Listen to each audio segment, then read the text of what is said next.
Alright folks, here we go again. That was a really corny way to start. No, I can barely make it through without making a pun.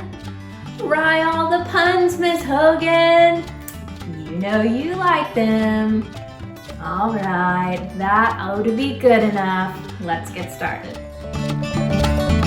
The most popular, of course, is wheat, and a lot of our products that we use for baking and cooking come from wheat. All-purpose flour, one of the most commonly used, that's why they call it that, is coming from wheat. Bread flour, cake flour also comes from wheat. There is a difference between all three of these flours, and maybe you remember them from learning about it in Culinary 1. Really, in terms of baking, these three flours will lend different results in terms of how much structure or how much chew there is to the baked good. A bread flour has higher gluten content, so it provides a more chewy structure. Cake flour has the least amount of gluten structure, and that means that it lends to a very soft result, great for cakes, as its name. And then all-purpose is somewhere right there in the middle. So unless it is a gluten-free flour, you can count on the fact that it comes from wheat. Another one of our types of flour that can come from wheat actually comes from a different strain of wheat called durum wheat. It's a really high protein content, and that is where we get semolina flour from. Semolina flour is most often used in pasta making. So any of our pastas that are out there in the world also count as grains because of their usage of this type of wheat flour as well. It's called semolina. Another one that kind of branches in that direction that a lot of times people either don't know about or don't really know where it comes from is couscous. I love the name of it. It's fun to say. I love the texture of it. It is really great in some of our Mediterranean dishes. You may have seen it in. So these little, they look like little balls of pasta, basically, is what they are. So they utilize semolina flour just like a pasta does, and it has this great texture that we use in a lot of our dishes. So couscous also counts as a grain. Another very popular grain is corn. So popcorn or cornmeal, things like polenta, some of you may have seen that, or grits also count as being grains because they come from corn. Corn is a great whole grain. We'll talk more about what that means in just a moment. But these also count as grains, and they are a very common crop all around the United States. And we use it in a lot of different products. Anything that uses corn counts as a grain. Another very unique grain that is out there is quinoa. It can come in several different varieties. There's red quinoa and there's normal quinoa as well, but or sometimes a mix like this one, tricolor quinoa. But it is a great grain source because of the texture that it provides. It's kind of unique, similar to rice, but also just a unique grain source because it involves all of the essential amino acids that a person has to have in their diet. So we actually call it a complete protein in the same way that animal sources, things like eggs and meat, give a person all of these essential amino acids. Quinoa does too. So for anybody that is preparing food for vegan community or vegetarians, or if you're just not eating a lot of meat, quinoa is a great source to be able to up that protein.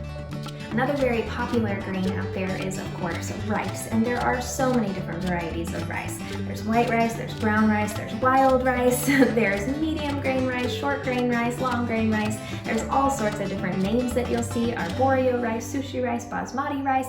You're gonna find a whole bunch of different types of rice on the shelves at the store, but all of them are great for different reasons. So we can use them in different ways in different dishes, like you've seen us use them in the rice pilaf and a different kind in the risotto that we made over the last 2 weeks. They all have their different qualities, and it's usually about starch content, a little bit about cooking time as well, but they all are very different and great pantry staples because there's a lot of things that you can do with them. Another great grain that most of the time you see with baking is oats. You can have our old-fashioned oats or quick oats like this, instant oats. There's sometimes different names that you can see for them there, but these also count as grains. Now, these were just the types and varieties of grains that I had in my pantry. These are probably the most common that we find. But there's a whole bunch of other different types and varieties of grains out there. Things like barley, rye, sorghum, triticale, amaranth, buckwheat, millet, spelt. I mean, there's so many different types out there. There's more than 7 grains out there in the world. And they are all different and unique, and they have different cooking qualities, but you can really have a lot of fun when it comes to cooking with grains, that's for sure. Grains can either be described as whole grains or refined grains. So let's talk about what these are. Whole grains include the whole part of the grain, except for the hull. That's the part that is not even going to be pictured here because the farmer takes it off and it's not sold to you. Now, the outside part of the grain, the exterior, is really fibrous and tough. It's called the bran.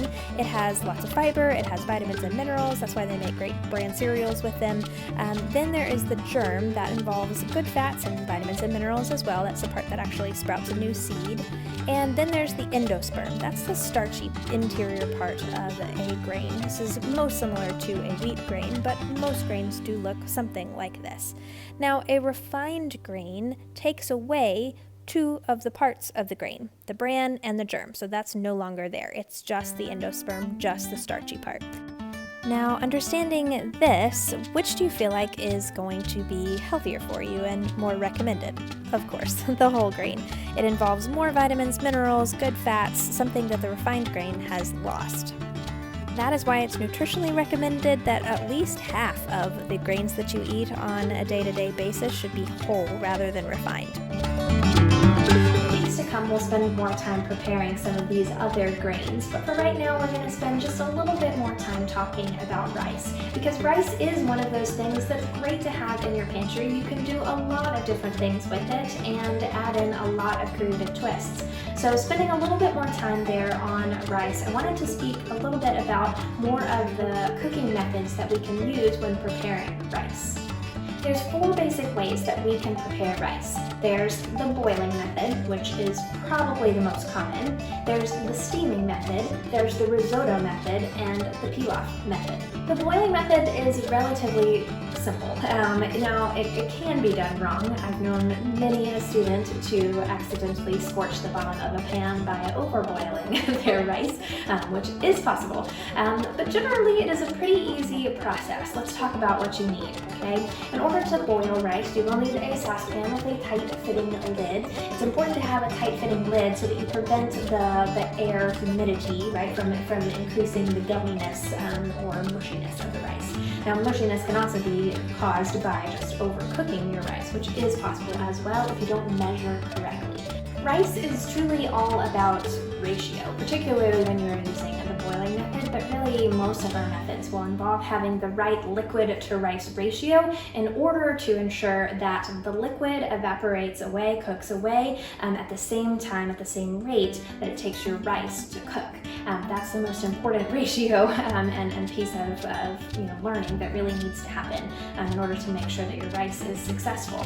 So generally, the best thing that I can recommend to you is to read the package instructions. When it comes to rice, there's, like we said, many different varieties, different types, from long grain to medium grain to short grain, and obviously all of that affects how it's going to cook, and because of that, sometimes the ratio will slightly change.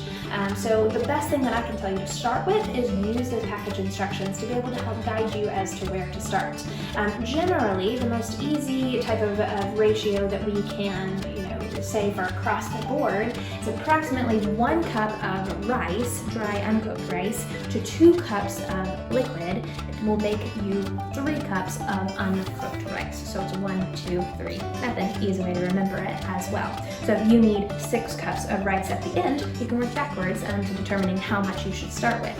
Now, pro tip, I would highly recommend using a little bit of a flavorful liquid in order to ensure that your rice is also flavorful in the end. A great tip is just to be able to switch the water out for chicken broth or vegetable broth or beef broth, even if you have it. Any of those will help to add a lot of flavor into your dish. If you don't have chicken broth, an easy thing that you can do also to add to the water is about 1/4 of a teaspoon of salt per 1 cup of rice. It's a great way to start anyway. You can always season more to taste. Using one of those 2 things will help to make your rice product that much more in the end. Now, which one do you think is going to cook faster? A whole grain brown rice, that's why it's brown, by the way, because it still has the bran on the outside of the grain, or a refined white grain? Of course, it just makes sense that the brown rice that still involves that tough outside bran coating will take longer to cook. So it usually takes approximately 35 to 40 minutes to cook, whereas white rice typically takes around 18 to 20 minutes to cook. a good way to always start at the lower time rather than estimating that it would take longer and having to scorch. Let's see the boiling method of rice in action. I am going to bring 2 cups of chicken broth up to a boil. Pro tip, if you put the lid on the saucepan, it will come to a boil a lot faster. Once the liquid has come to a boil, I will add the rice, and then I will wait until the liquid has come back to a boil before I replace the lid and turn the heat down to low to let it simmer away for approximately 35 minutes. That's how long mine took anyway. After 35 minutes, I should see these little steam tunnels poking through the surface, and I can fluff it with a fork. There's no more liquid at the bottom of the pan.